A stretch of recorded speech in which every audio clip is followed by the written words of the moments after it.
High ड्रामे का and हो चुका है। इसकी लास्ट एपिसोड बहुत ज्यादा इंटरेस्टिंग थी। आज इसकी लास्ट एपिसोड की कंप्लीट प्रेडिक्शन आप लोगों के साथ शेयर करेंगे कि इस ड्रामे से आप लोग क्या सीख सकते हैं और इस ड्रामे से ऑडियंस को क्या नुकसान हो सकता है। आज का रिव्यू इंटरेस्टिंग होगा, कमाल का होगा। लास्ट में वीडियो को लाइक कर दें और सब्सक्राइब का बटन लास्ट में ठोक दें ताकि इसी तरह के नए से नए आने वाली वीडियो नोटिफिकेशन आप लोगों को आसानी के साथ मिल सके। इस हिसाब से ये ड्रामा स्टार्ट से लगा था तो कुछ ऑडियंस इस ड्रामे की बुराइयां करना शुरू हो चुकी थी कि यार इस ड्रामे में खून खराबा बहुत है, ये बिल्कुल भी नहीं होना चाहिए और बार बार ऑडियंस इसको रोकने की कोशिश कर रही थी। लेकिन ऐसा ड्रामा जैसे चलता गया तो और भी ज्यादा इंटरेस्टिंग बनता गया।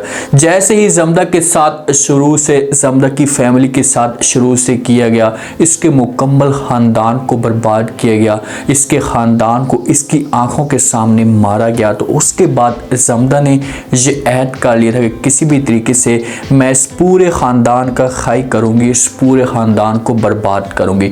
और वो शादी कर लेती है चुनार खान के साथ।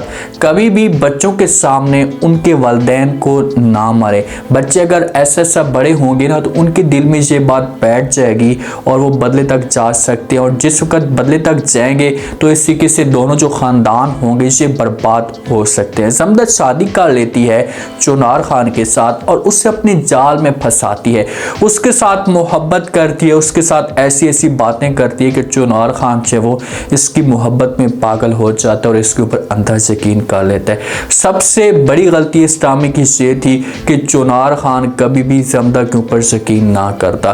कभी भी अपने दुश्मनों के ऊपर ऐसे आंखें बंद करके यकीन ना करें जब अगले के बंदे के सारे खानदान को आप मार देते हैं, उस लड़की के साथ या उस औरत के साथ आप शादी करते हैं, ये सबसे बड़ी गलती करते हैं। और चुनार खान ने अपनी गलती का जो आगाज था यहीं से कर दिया था और इसने जमदा के ऊपर यकीन किया। जमदा अंदर से इन सबको झंझोड़ती रही, इनको तकलीफ देती रही और एक एक करके सबको मारती रही। सबसे पहले चुनार खान के बच्चे को मारा, फिर इसके भाई को मारा और इसके फिर भतीजे को मारा, इसके बेटे को मारा, सबको ख़त्म कर दिया। लेकिन चुनार खान को जमदा के ऊपर शक नहीं हुआ।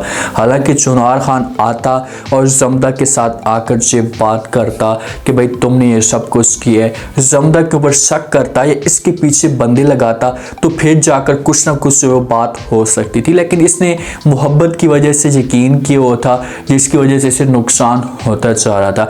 जमदा को बरेरा पकड़ लेती है और बरेरा जो है वो जमदा को बार बार मना करने की कोशिश भी करती है, लेकिन जमदा भी बरेरा को ऐसे जाल में फंसाती है कि वो भी इसकी बातों में आ जाती है और वो बादल को छुड़वाती है। और जिस वक्त बादल को छुड़वाती है ना तो बादल जो है वो मार लेता है जहाँ पर बरलाश को, बरलाश का भी कत्ल करता है। बादल अगर सपोर्ट ना करता जमदा की तो कभी भी जमदा अपने मकसद में कामयाब ना होती। बादल की वजह से जमदा ने अपने दुश्मनों को मारा है, लेकिन जैसे बादल ने कुर्बानी दी है जमदा के लिए तो बादल को कभी भी लास्ट एपिसोड तक नहीं मरना चाहिए था। इसका एंड ऐसे होता कि इन दोनों की जो शादी हो जाती, इसका एंड कोई हैप्पी एंड हो सकता था। लेकिन बादल इसकी वजह से मरा है और इसने बादल तक बात तक नहीं की। बादल के साथ जाकर इसके साथ कोई डिस्कस करती, इन दोनों के बीच में जो गलत फहमियाँ थी इसे दूर होती, लेकिन ऐसा नहीं होता। उसके बाद चुनार खान के बाप को मारती है जमदा, दुआ बाबा को, उसे भी सारी कहानी बता देती है और आखिरी जो होता है वो चुनार खान होता है। चुनार खान को लेकर जिस वक्त जाती है उसे जहर पहले देती है और कब्र पे लेकर जाती है जहां पर इसके वालिदैन की, इसकी फैमिली की कब्रें होती हैं और साथ में जब वो वहीं पर एक कब्र और भी खोदती है और उस कब्र के अंदर ना चुनार खान को दफनाती है, उससे गोलियां मारती है। अब जैसे चुनार खान इसके सामने बात कर रहा होता है ना कि भाई मैंने मोहब्बत की थी और मोहब्बत की वजह से मैंने धोखा खाया और आज भी मुझे पूरा यकीन है कि आप मेरे साथ मोहब्बत करती है। चुनार खान को यकीन है कि ये मेरे ऊपर मोहब्बत करती है, लेकिन जमदा वहां पर इसे इनकार करती है कि भाई मैं तुम्हारे साथ मोहब्बत नहीं करती। वहीं पर इसे गोलियां मारती है, पहली गोली से बाजू पे मारती है, दूसरी गोली से सीने पे मारती है जहां पर दिल होता है और फिर जाकर चुनार उस कब्र के अंदर गिरता है। जमदा गोली चलाने के बाद अंदर से टूट जाती है, उसके पास कुछ भी ऐसा नहीं होता, साथ में सपोर्ट करने वाला बेचारी रोती है और थोड़ी देर के बाद माँ आती है और साथ वाले जो घुवाड़ी होते हैं रिश्तेदार वो पहुंचते हैं और समदा को जो वो हौसला देते हैं। लेकिन समदा जहाँ से जाती है, अब चुनार खान मरने से पहले इससे माफ़ी भी मांगता है और एक रिक्वेस्ट करता है कि आपने जो वो एजाज़ को कुछ भी नहीं कहना। समदा जहाँ से जाती है ना और जाकर जो वो एजाज़ के ऊपर पिस्टल तानती है, इसे मारने की कोशिश करती है, लेकिन सारे ख्यालात उसे आना शुरू हो जाते हैं और उसका जो दिल होता है वो मोम की तरह पिघलना शुरू हो जाता है और एहसास को कर देती है माफ़। अब समदा यहाँ पर एक सीन अच्छा कर लिया और दूसरा जो सीन इसने किया था इससे गलत भी किया था। अगर इस ड्रामे को एंड यहाँ पर ना करते, आगे लेकर चलते, तो एहसास को इसने जैसे माफ़ किया है, एहसास बड़ा हुआ है, तो एहसास बड़ा होने के बाद फिर जो इनकी कहानी थी वो खाई की तरफ जा सकती थी, फिर इन दोनों के बीच में दुश्मनी हो सकती थी और कत्लों तक बात जाती। लेकिन समदा इसे पढ़ाती है, बड़ा करती है, सारी कहानी इससे बता देती है, एहसास भी इसे माफ़ कर देता है कि मुझे किसी किस्म का कोई भी इतराज़ नहीं है और इन दोनों के बीच में जो बात होती है वो चल पड़ती है। एहसास बड़ा होने के बाद अच्छा कोई डॉक्टर वकील बन जाता है, तो इन बातों से अपने आप को अलग कर लेता है। ये चीज़ इस ड्रामे के अंदर बहुत अच्छी दिखाई गई है। लेकिन जो ऑडियंस को या छोटे बच्चे हैं, इस ड्रामे की व्यूअरशिप है, उनको क्या चीज़ पसंद नहीं आई वो आज इस रिव्यू में डिस्कस करेंगे। सबसे जो गलत चीज़ चल रही है, जो मुझे नहीं पसंद इस ड्रामे के अंदर खाई थी, मतलब बदले के बदले बदला, कत्ल के बदले कत्ल, ये चीज़ें नहीं होनी चाहिए। अगर इस जगह पर समदा लोगों को माफ़ कर देती तो हो सकता था कि इस ड्रामे को जो है वो ऑडियंस और भी ज़्यादा अच्छे तरीके से देखती। एक तो बादल खान की वजह से, बादल खान की जो डेथ हुई है इससे भी बहुत गलत हुई है, ये भी यहाँ पर नहीं होनी चाहिए थी। और दूसरा जो है वो समदा ने बदला लिया, पूरे ख़ानदान को बर्बाद किया, तो ये चीज़ें भी बीच में नहीं होनी चाहिए।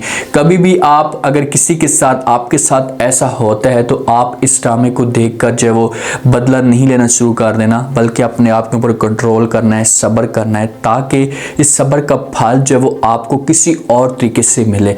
आप जज्बात में आकर ये कदम उठाएंगी तो इसी के से बहुत सारे घर जो है वो बर्बाद हो जाएंगे, बहुत सारे घर बर्बाद हो सकते हैं, ख़ानदान बर्बाद हो सकते हैं। अब समदा ने एक एक घर को मारा, लेकिन देखिए कि ठीक है समदा का ख़ानदान बर्बाद हो चुका था, लेकिन आगे से चुनार की फैमिली का ख़ानदान बर्बाद हुआ, कितने लोगों का ख़ानदान बर्बाद हुआ।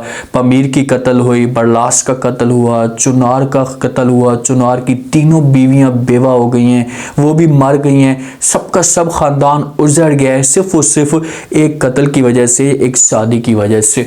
चुनार खान ने भी नसीहत सीख ली होगी, इस ड्रामे से सबक सीख लिया होगा कि भाई कभी भी अपने दुश्मन के ऊपर मोहब्बत नहीं करनी चाहिए। ठीक है आप उसके साथ सुलह कर लेते हैं, उसके साथ आपकी जो बात है वो चलना शुरू हो जाती है, लेकिन आप कत्ल तक मत जाएं। इससे इतना यकीन आप मत करें कि कल को आपको बहुत बड़ा नुकसान भी हो सकता है। ये भी आप सीखें, चुनार खान ने मोहब्बत की अपने दुश्मन के ऊपर, उसके साथ अच्छा रहा, आंखें बंद करके यकीन किया, तो दुश्मन जो है वो अंदर से इसे डसता रहा, नुकसान पहुंचाता रहा। आप लोग इस बारे में क्या कहते हैं? आप लोगों को ये ड्रामा कैसा लगा? इस ड्रामे में कौन सी गलतियां थी?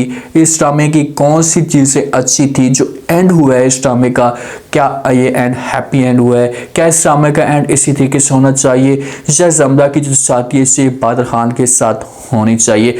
और हर पल जियो का वह ड्रामा है जो आज तक मैं देख रहा हूँ कि इतना तेज़ी के साथ इन्होंने इस ड्रामे को ख़त्म किया और कोई ऐसे फ्लैशबैक बीच में नहीं थे। ड्रामा हर एक एपिसोड, इसकी हर एक पॉइंट इसका इंटरेस्टिंग था, जिसकी वजह से इसे इतनी ज़्यादा व्यूअरशिप मिली है। उम्मीद है आज का रिव्यू, आज का ये टीज़र, आज की लास्ट एपिसोड की डिस्कशन आप लोगों को पसंद आई होगी। आप लोग इस बारे में क्या कहते हैं कि ये ड्रामे का एंड अच्छा हुआ है? क्या इसी तरह के ड्रामे हर पल जियो वालों को लेकर आने चाहिए? अपना फीडबैक लाजमी दें और चैनल को लाजमी सब्सक्राइब कर दें। अपना खास ख्याल करें। शुक्रिया। अल्लाह।